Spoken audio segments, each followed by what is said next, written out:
কাল বন্ধুরা, যে পরিমাণ ঠান্ডা পড়েছে আমাদের এখানে, আজকে 15 ডিগ্রি সেলসিয়াস।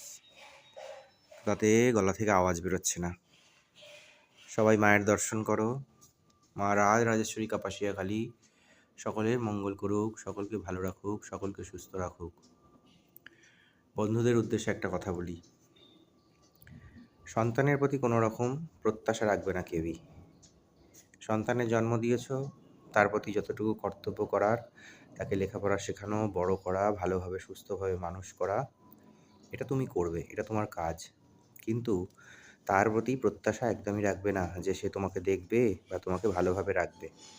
কারণ তোমার মা বাবার প্রতি তোমার আচরণ যেমন হবে, তোমার সন্তানেরও কিন্তু তোমার প্রতি আচরণ তেমনই হবে।